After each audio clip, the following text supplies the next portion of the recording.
In the process of awakening or enlightenment, I found that there are three things that we can do today that can help us achieve enlightenment.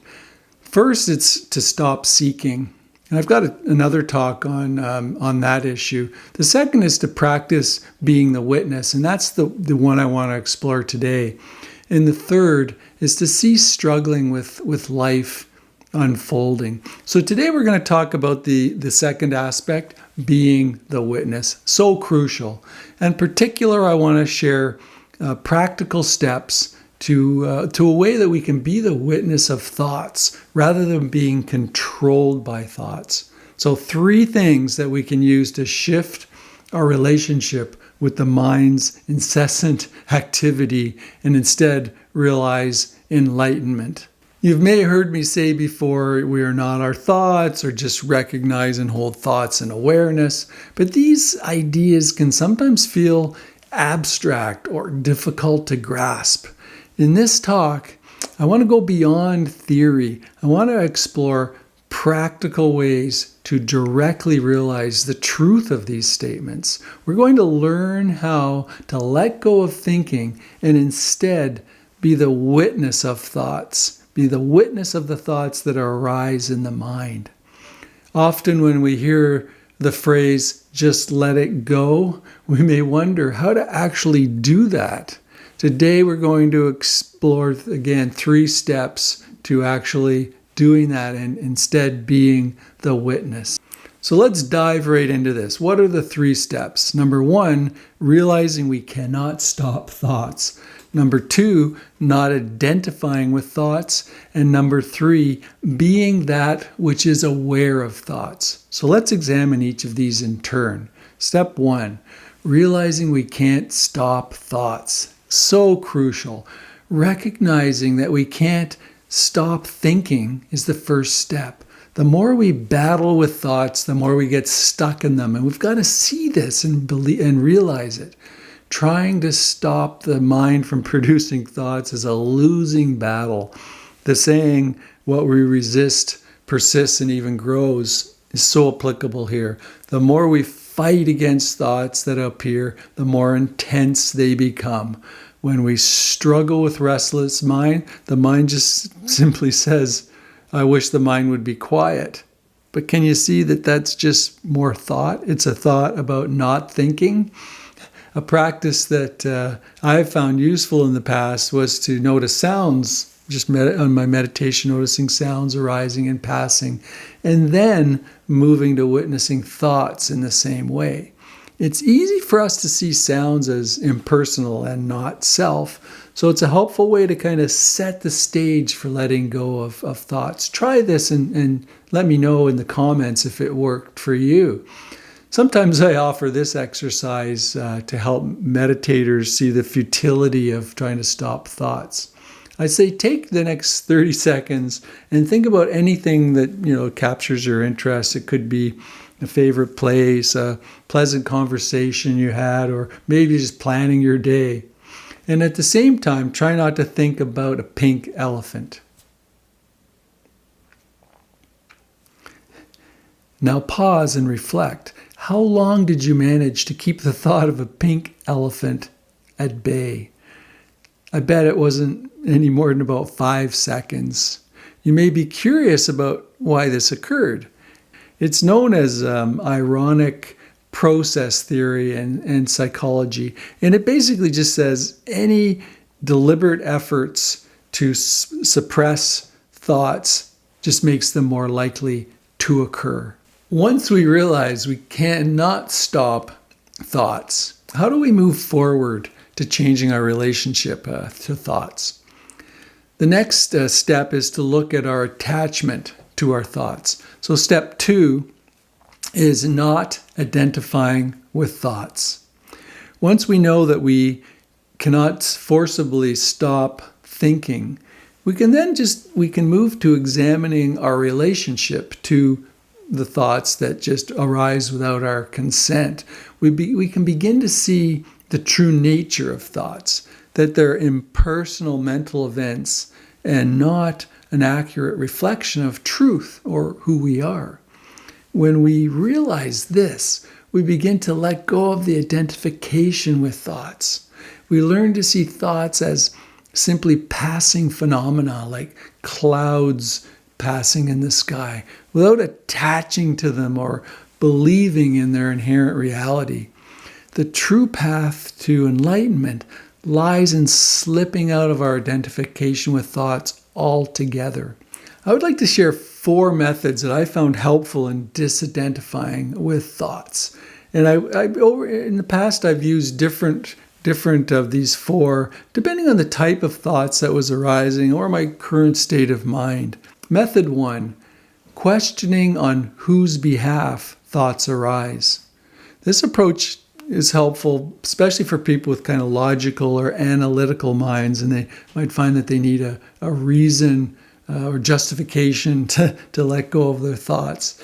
It involves questioning the ownership and responsibility of the thoughts that arise.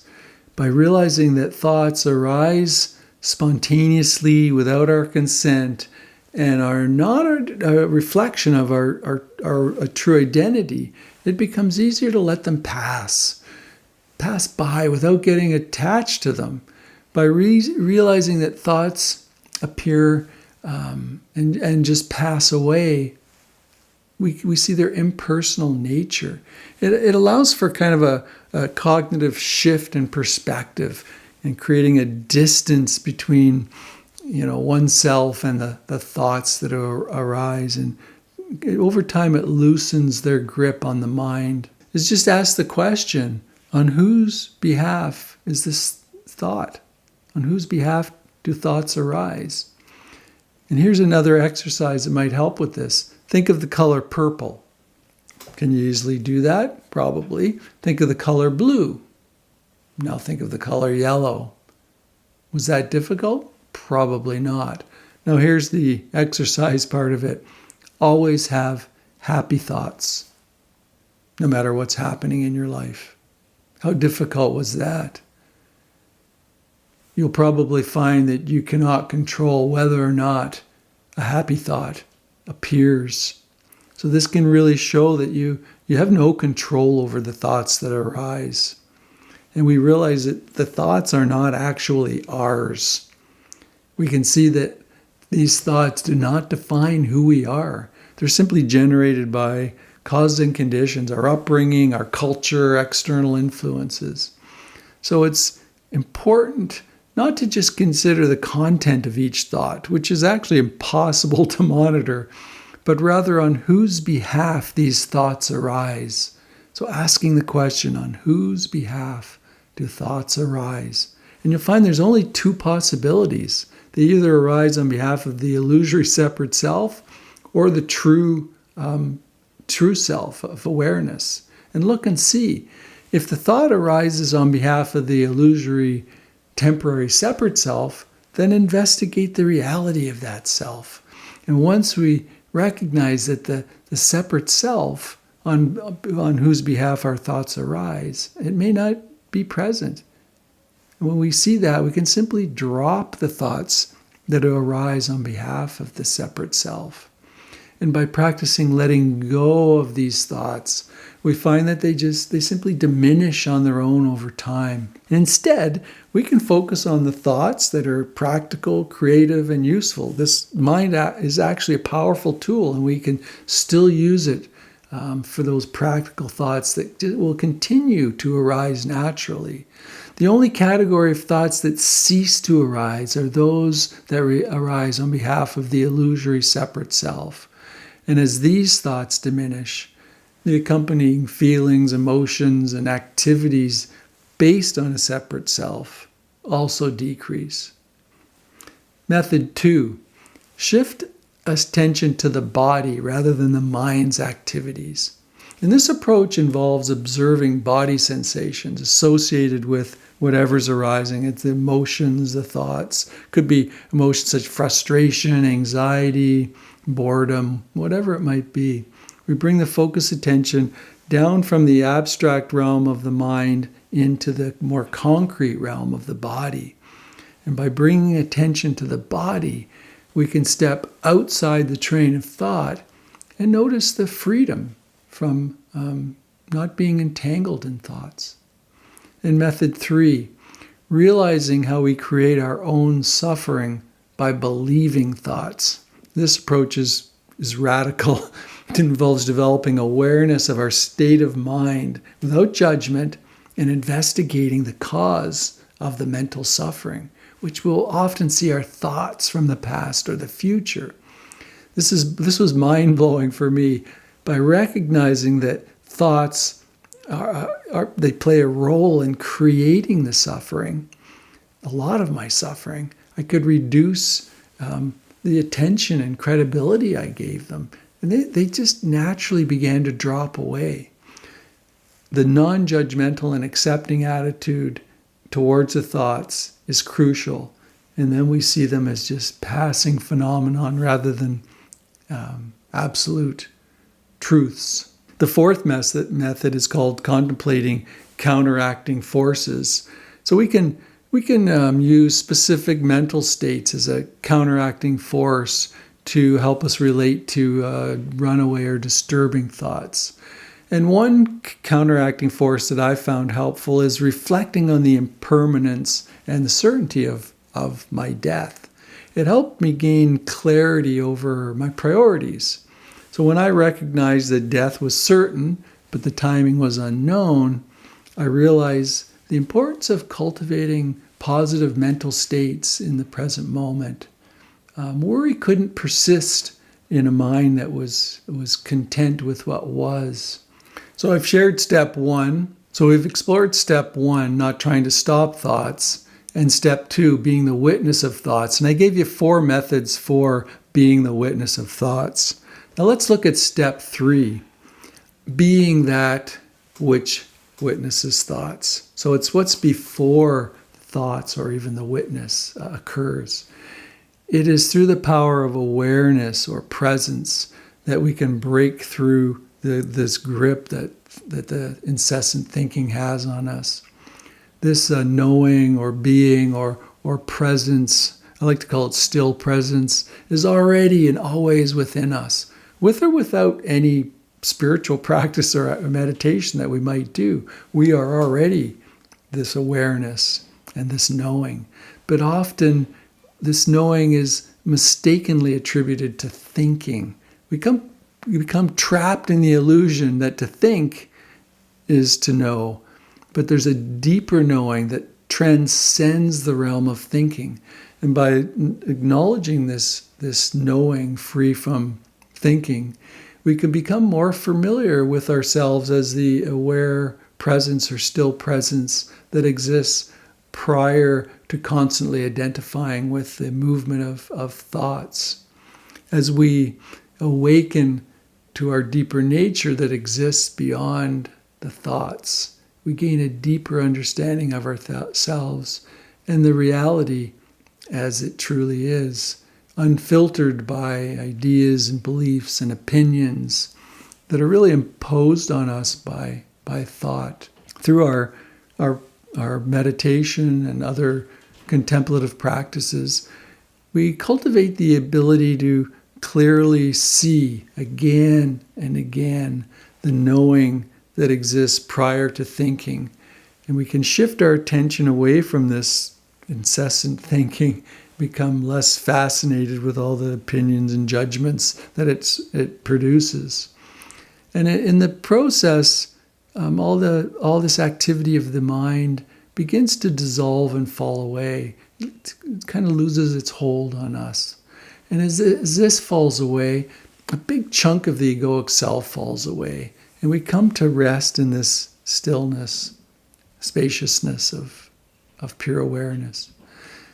Through this practice, we begin to untangle ourselves from the web of constant thinking.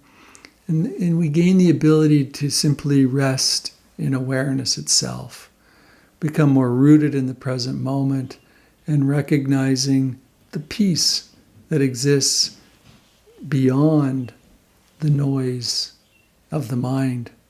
So useful practice that I've found helpful was what I call asking the question, am I aware?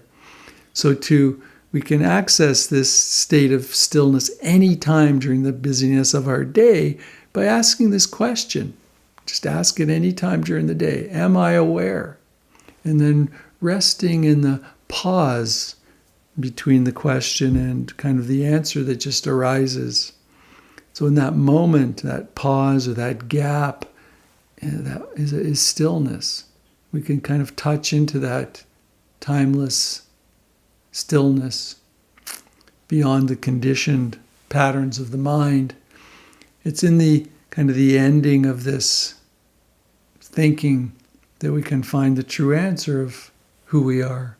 So I invite you to engage in this practice of asking, am I aware? And then directing our attention to the direct experience of being aware. This practice is, I found very helpful, and people I've worked with have found it helpful. It's because it's very accessible. We can just make this a habit of asking ourselves during the day, am I aware? Before you go to bed, when you get up in the morning, going for a walk. It's kind of a modern twist on the age-old question, who am I? But it's more direct and without the need for any effort or analysis. So just asking the question, am I aware?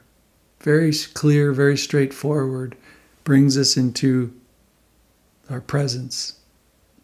We can set up camp in that space, become very familiar with it. We can return to it any time when our minds are called upon to respond out into the world. The key is to keep coming back home to the heart of this presence and letting our minds rest. Letting our minds rest there in presence instead of constantly seeking and resisting objects in the world. Our minds will still generate thoughts, but we can always find our way back to the source of pure awareness and freedom. Thank you for your attention on this talk. I hope you found it useful. And here's another talk that you may also find helpful. And please subscribe to the channel and hit the like button. It also helps promote this video and may help other people who are also on this path.